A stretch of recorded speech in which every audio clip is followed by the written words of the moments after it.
scoring and flat-footed. So I wanted to get Gennadi's reaction to that.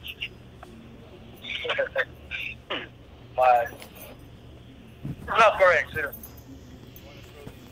Because, McGregor, he's not the boxer. I don't have reaction. Not surprising. Nothing. Abel, do you have any reaction to that? I think you have to consider the source. You're talking about a guy that never fought an amateur fight, never been in the ring with an elite fighter, commenting on something that he knows nothing about. Mm-hmm. All right, Tom, I wanted to ask you, with that other fight over, do you think it actually is bringing more attention to this fight because, this is what everybody is saying is the quote-unquote real fight? I think so, George. Look, that had a tremendous amount of attention to the fight.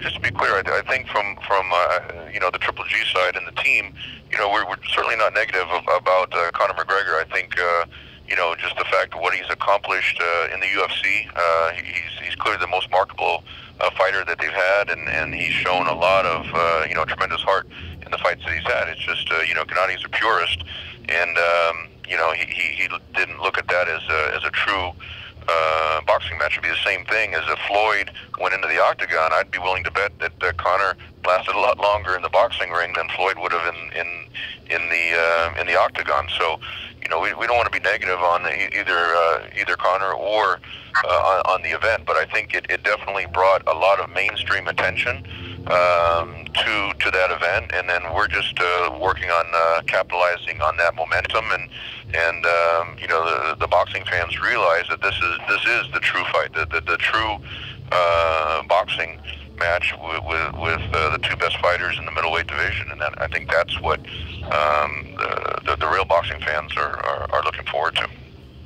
And what does it say that your event is sold out, and theirs was, I think, 14,000 and change? Do you think that was all pricing, or is there some other message in there? I think it was pricing. Clearly, there was a huge demand for tickets for their event, but I don't know. I wasn't involved in that event. I don't know the internal workings on it, but from the outside, I heard that the tickets were extremely highly priced, and I think maybe some of the UFC fans that were used to much lower prices for some of their biggest events weren't willing to pay those higher prices. That's the only thing I can attribute it to. It wasn't for lack of attention, because they certainly got, you saw the Irish fans in Las Vegas and everything like that. It probably would have just been a component of overpricing the tickets as opposed to the people that were willing to afford to pay those prices.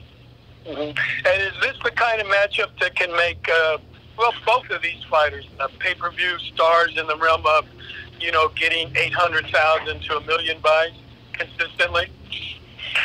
I think so. I really think building on with the numbers that Canelo did 1 million buys against Chavez, and you see the fan base that Gennady brings. I think they complement each other perfectly. I mean, Canelo has his fans, his diehard fans that are going to buy his pay-per-view fights, buy the tickets, and then when you add that component, this is the first time that Gennady has fought someone that actually has a more established name, especially on the pay-per-view side than he has. So before, it seemed like he was always carrying the promotions.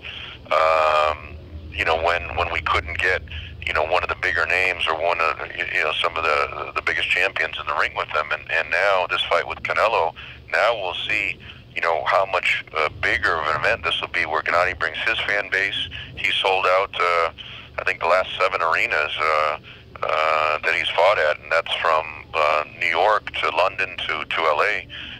Every time he fought, he had a sold out arena. And then you bring in Canelo, who had over 50,000 people at Cowboy Stadium against Liam Smith. When you bring these two marketing forces, not only, the important thing here, George, is not only are these the two best boxers in the division, but two of the most marketable fighters in the sport of boxing. And I think that's what really makes this a very unique event. You don't have that type of matchup very often in the sport. Great. Thank you, gentlemen. Appreciate it. Thank you. Thanks, George. Thank you. And our next question comes from Bernard Fernandez with Sweet Science. You may begin. Yeah, this question is for Gennady. If successful, this will be his 19th middleweight title defense. The record is held by Bernard Hopkins with 20. Obviously, that's within range. People thought that might last for a very long time. Bernard Hopkins is an executive with Golden Boy, which has Canelo. How much would setting that record mean to Gennady, to you, Gennady? And also, the second part of that question is, have you ever imagined how you would fare prime on prime against some of the great middleweights in history, specifically Hopkins, but also guys like Carlos Monzon and Marvin Hagler? Right now there's not big interest for me to be Bernard record. Yeah, Bernard, he's huge, right? He's huge champion. His story, for in the middleweight division, his long story. I don't know. I remember a lot of great champions for that, right? Like Carlos Monzon, Sugar Leonard, Marvin Hagler, Bernard Hopkins. Right now I think new story, new time for us. For me it's huge. Absolutely, we stay long time in the middleweight division.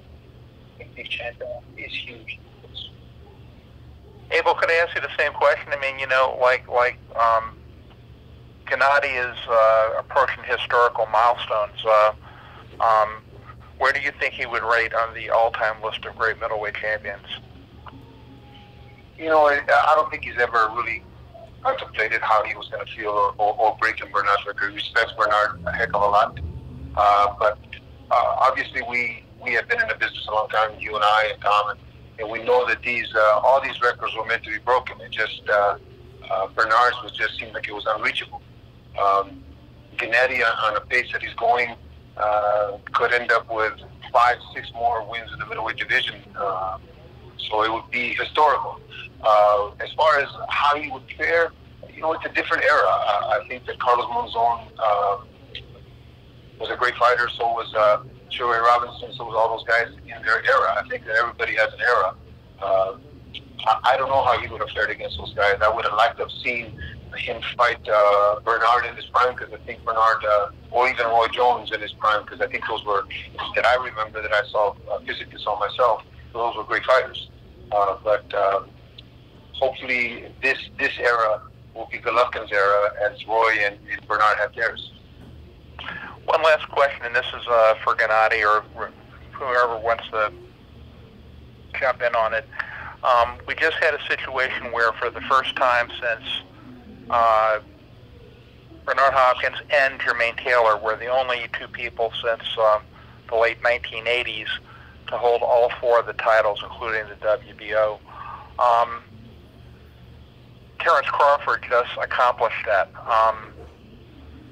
After this, would going after that one missing title that that Gennady now held by Billy Joe Saunders, I mean, would that be a priority? I mean, how important is having all the titles to him? Go ahead, Tom. Bernard, maybe I can jump in on my side. Ever since Gennady won the WBA middleweight championship, and he was the undefeated WBA middleweight champion, the Olympic silver medalist, he's wanted to fight the best in the division. That's the only way he could prove that he was the best, not only in the middleweight division, but one of the best in the sport of boxing. And it was just so hard at the time. When Felix Sturm was considered one of the top middleweights in the world, and he was a mandatory for 2 years.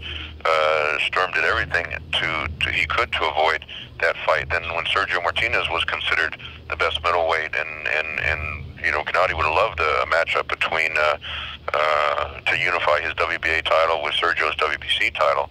Unfortunately, Sergio chose to fight Cotto at the time, which then Cotto lost to Canelo. So it's just been very difficult getting other champions to agree. We have a lot of respect for David Lemieux. As soon as he won the IBF title, he agreed to fight Triple G, but I think the other champion saw that and saw the 8-round domination of one of the biggest punchers in the middleweight division, another champion, and it makes it hard to make those fights. I mean, Terrence Crawford, I give him a lot of credit where he unified the title, but I think fighting a guy that had 2 titles and was willing to fight him for a reasonable amount of money.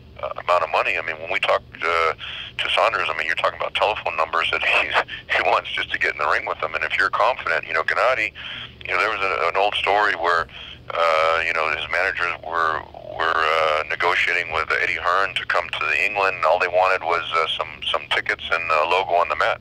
When you're a confident champion, you don't ask for those astronomical numbers if you really think you can win the fight. If you think you're going to lose the fight or you think you're going to get knocked out, then that's when people start pricing themselves out, and that's what's made it so difficult to unify the division. And that's why I think this fight with Canelo, look, if Gennady looks good against Canelo and performs the way we all believe he'll perform, then it opens up a lot of doors. Then he's in a whole different financial realm in terms of the monies that we're able to offer people. But if you can't get the other champions to fight, then you can't unify the titles, and that's the situation that we've been faced the last 6 years.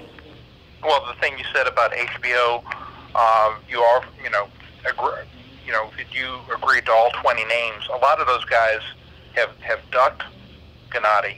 I presume that a victory in this fight, not just because of the money, but all roads would have to go through him. I mean, maybe the people that ducked him before would have no choice, but if they want to do anything, but to go to him, right? No, that's true. And like I said, I think if he's victorious September 16th, he'll be. Canelo is still considered the Ring Magazine and lineal middleweight champion. So there's still some people out there that think Canelo should be rated above Triple G. So I think after this fight, there'll be no question. The winner of this fight will absolutely be, if Canelo wins, he'll be considered the best middleweight. And if Gennady wins, he'll be considered the best middleweight. And again, probably one of the best in the entire sport. If Triple G is successful, then I think it'll open up a lot of doors. And I think people, they'll really have no excuse at that point to not to fight him. And I think that's where Gennady's career is going to be defined. Is not the first part of his career. I think with the Jacobs fight, then the Canelo fight, and then what happens afterwards. I think that's how his career is going to be defined as a middleweight champion. Thank you, gentlemen. Thanks, Bernard. Thank you.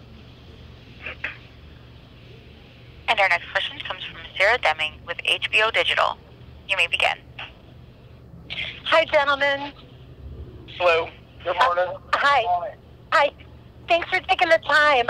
Gennady, I'm writing about your coach right now, and I want to know when the bell rings and the fight starts, what words of Abel's do you have in your mind, or what advice from him is there?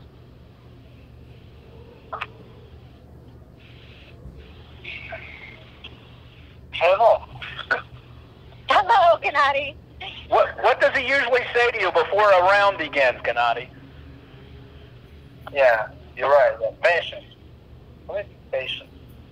Patience? Yeah. Patience. Abel, is that basically the gist? Usually, yes. That's that, and I may say whatever it is that we discussed right prior in the dressing room about what we wanted to do. But most of it is patience, because actually the first fight that I ever worked with him was a fight in Panama where he got a little wild on me, and he knocked the guy in the first round, but he got a little more wild than I wanted him to do. So when he came back to the corner, that was my chastising him. That was I was scolding him for that. And so every time we were in the beginning of a fight, I always say patience. Patience, just be patient, go out there and see. That's why you see him going out there and analyzing the first round. Really doesn't do that much, and analyzing until he gets his distance and he gets the idea of what the other guy's going to do. And that comes because he's patient and just looking forward to opportunities. That's great. And Gennady, I'm wondering, what's different about Abel than other trainers you had in Kazakhstan? Wow.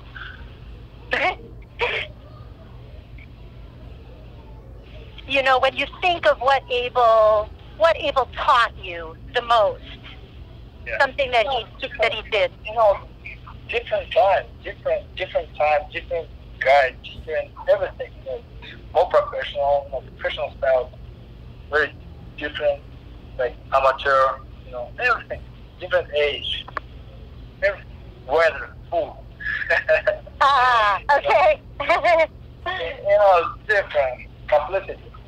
Gennadi's really, just to jump in there, Gennadi's had the best of both worlds, where, you know, the Kazakh amateur program is one of the best programs in the world, where he had that real solid foundation.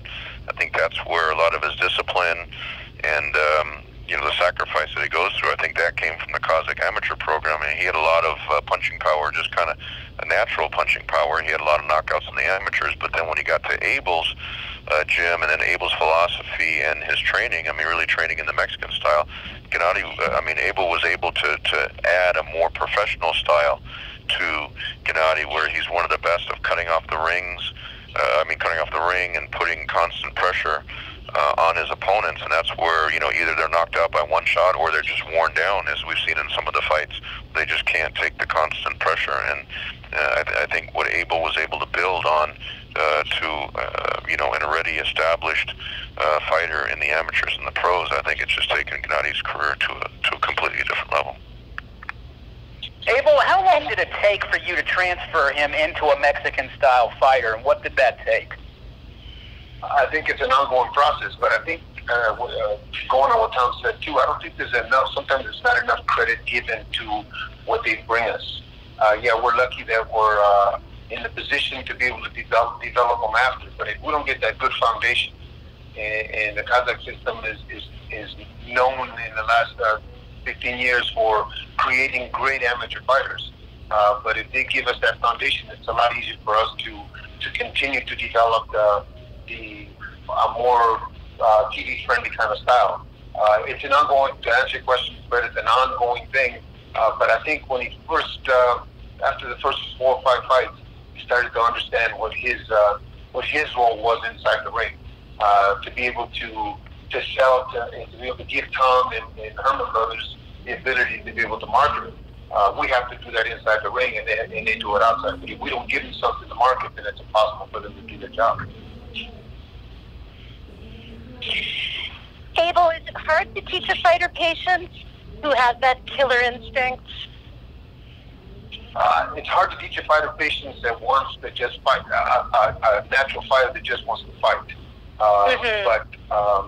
But being prepared and having those times in the gym where you know going into a fight that you're in the best shape you could ever be, mentally and physically, it's a lot easier because you're not in a hurry to do anything. You know that the time will come when that opportunity will present itself and you're ready.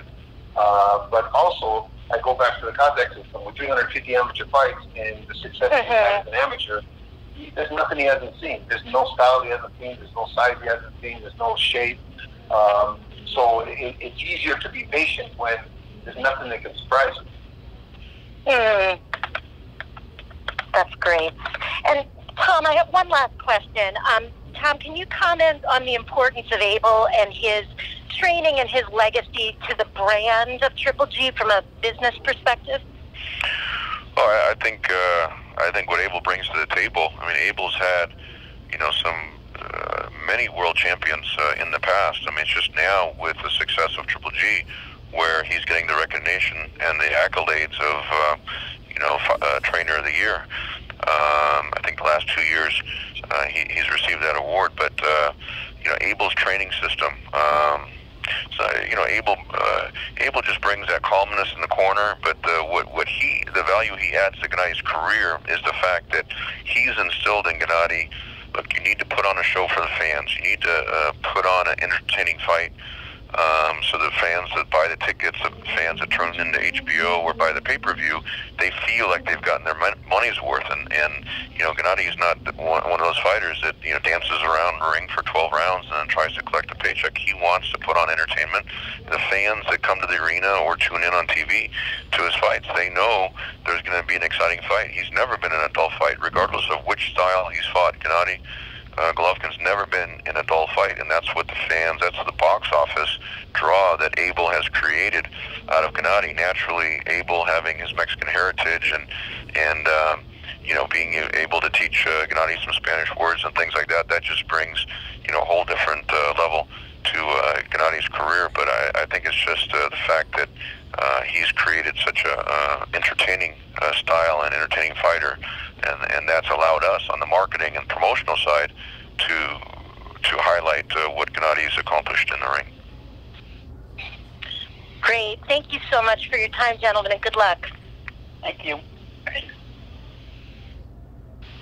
And our next question comes from Sean Krause with Boxing Insider. You may begin. Hi, how are you? This question is just for Ggg. Champ, I have a question for you.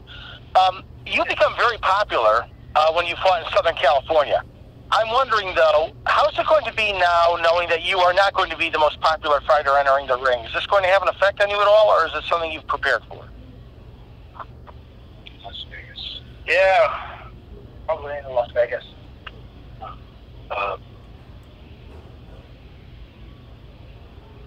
Wait, okay. It's interesting. Yeah, in LA, maybe for me. In New York, maybe for me. Just maybe. I don't know, Dallas, Texas, or Vegas, maybe probably for Canelo. I think it's not so much the more popular fighter going in the ring. I think it's the more popular fighter going out of the ring. And if Gennady gets the victory September 16th, I think he'll become the most popular fighter in the sport. If you can beat a proven champion like Canelo, such a marketing draw, that just takes Gennady's career to a different level. And I think what he was saying before is that he's fought in New York, I think 6 times now. So in New York, he would be more popular than Canelo. In Las Vegas, since Canelo has fought there many times, Canelo, is probably more popular in Las Vegas. So it just depends. In the UK, if you take Triple G to the UK, the boxing fans love him over there, and he's more popular in the UK, for example. So it just depends on the market, but that's what brings this international flavor to this event. Great. Well, thank you very much. I wish you all the best. Thank you very much. Oh, no, I'm sorry. No, I was going to add a little bit to that, but being a Latin, being a Mexican, I think that we just enjoy a good fight. In the Latin base or the Mexican base that Canelo has and the Golovkin have, as long as they put up the kind of fight that we expect as Mexicans or as Latins, I think we're going to be happy with whomever wins, and we're going to support both. Great. I really appreciate it. Thanks, guys. All the best. Thanks. Cynthia, I think we have time for one more questioner. We'll get a few questions in from the last person, and then we'll wrap it up. And our next question comes from Rob Huff with FightNews.com. You may begin. Thank you, and good morning. Triple G sounds like he's on a spaceship out near Jupiter, but we'll take a shot at it, and maybe Abel can help out with this question because it relates to him as well. Gennady looked fantastic at the event in Los Angeles, but as we all know, 35 isn't 30, it's not 25. Can the fighter and the trainer talk about how his body is different at 35, how it feels different in training, and how the training is different from how it was 5, 6, 7 years ago? Yeah, thank you very much for your compliment. Yeah, I feel great. I feel, seriously, I don't know, just my training every day, just the same. Just, my coach, just my sparring, the same, just thought, my speed, my power, I don't lose, I feel like 10 years ago, right now, yeah, right, I'm 35, I feel like 25. Maybe inside, maybe right now I'm younger than Canelo. I'm 25, I feel like 25. Abel, you want to comment on his sparring and how you see him in the gym now? Yeah, obviously as a coach, you take into consideration the years, the age, but he's doing the same things now, harder now, because he's on a different level than he was, let's just say 4 or 5 years ago. He's still working as hard as he was before, not slacking off, I'm not having to make any concessions for being 35 years old. We're doing the same things we did in the past. But about 5 or 6 fights ago, 7 fights ago, maybe I cut down the rounds of sparring. But that's really the only thing that I've done different. But I didn't do it because of age. I did it because he just comes to camp in such a state that I don't have to abuse him in camp. I can leave a lot in him by working him less because he's in shape when he comes to camp. We're not losing 25 pounds. So it's easier for me as a coach to be able to get out of him what I need and get him ready to peak right before fight time. And second question for both, something that Abel touched on earlier in the conversation, and maybe there's, subsequent to this, upwards of 5 or 6 more defenses at middleweight. Gennady, are you comfortable with the thought of fighting for another couple, 3 years, maybe longer? You want to be fighting like Mr. Mayweather at the age of 40? And yeah, probably. Yeah, probably. I hope so. Just right now I feel good. Probably like maybe 40, maybe 5 years more. This is boxing. Every day, difficult, dangerous. Always, one punch change life. Right now I feel great. Right now I feel great. My speed, my everything. My family, my team support me. I feel very comfortable. Just probably 5 years more. I think that if we're able to secure the kind of fight that motivate him mentally, physically they're always in shape. Obviously, all great fighters like that are always in shape, but the mental part of it is so important because you have to be motivated for a fight. If Tom and the Herman brothers and the powers that be can get him the kind of fights that motivate him and want him to come back in the gym and work just as hard as he does for all fights, then yes, I could see him fighting that long. But I think if there's an if, that's the big if. No concerns about the possible long-term effects of boxing and getting punched in the head? No, remember, he's probably been a pro less than Canelo's been a pro. And his fight's a heck of a lot shorter than Canelo's fight. So Canelo's the one that's really got the wear and tear on him, not Golovkin.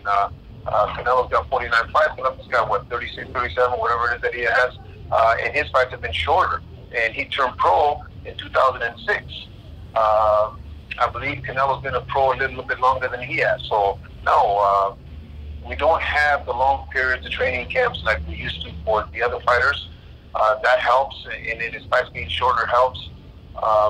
If he's motivated to fight on for another 3 or 4 years, then he should. If he doesn't have it in him, then he shouldn't. But I think that if we do better on the 16th, I think the public will ask for him to fight on, and as long as he keeps fighting the way that I know he can, the public will keep asking for that. Hopefully, Tom can put those together. Hey, good stuff. I appreciate some thoughtful and candid answers. Best sportsman on the 16th. Thank you very much. Thank you. Before we wrap up, just a reminder that HBO Sports will be airing the special Under the Lights Canelo Golovkin this Saturday evening at 10 p.m. East Coast and West Coast on HBO. And episode 2 of 24/7, Canelo Golovkin, will premiere the following week, Saturday, September 9 on HBO, immediately following Tom's terrific card with all the super flyweights at StubHub Center. Tom, any last comments before we head to trainer and fighter? I tell you, we can't be more excited about this fight. It's really the crescendo of we've had a banner year for boxing in 2017, even with the Mayweather-McGregor fight. I mean, it just the spotlight that's been shown on the sport of boxing has never been brighter, or not for a long time, than we've seen this year, and this really seems to be the main event of the year. So we're excited about this fight. Fred, as you mentioned, the Superfly show, September 9th. Don't miss that. That'll be on HBO with the second airing of 24/7. And this is really this is the fight that everyone on the Triple G side has been working hard for. We give Canelo a lot of credit. We give the Golden Boy side a lot of credit for being extremely cooperative with the co-promotion, the MGM properties up in Las Vegas, and just looking forward to Gennady's premiere not only in Las Vegas but at the T-Mobile arenas, one of the most premier arenas around the world. And naturally we can't leave out HBO. It's just been a tremendous partner for Gennadi's career, and very thankful for all their support. Thanks, Tom. Abel, any last words? And do you still feel like you're 25 like Gennady does? Not after he hits the mitts with me. Not after he pounds on my shoulders. No, I feel that we're training very hard to be well prepared, to give the fans, not to disappoint the fans, and to give the fans the kind of fight that they expect from us. I know Canelo is training just as hard, so hopefully that night will be a magic night for boxing and for all of us. Thanks, Abel. Gennady, we'll let you have the final word. Any last words to the media? Yes, of course, yeah. Thank you very much, everybody. I respect boxing. If you respect boxing like me, watch my fight. Number 15 in HBO. Just welcome to my fight. Thank you, everyone, for joining us. Thank you, Gennady, Abel. Thank you, Tom. And just a reminder, live on pay-per-view at a special time. It'll be 8 p.m. East Coast, 5 o'clock West Coast on Saturday, September 16th, live on HBO pay-per-view. We look forward to seeing everybody out there fight week, and thank you again for joining us today. Thank you, ladies and gentlemen. This concludes today's conference. Thank you for participating. You may now disconnect.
Alright guys, thanks for watching. Subscribe to the channel. See you next time.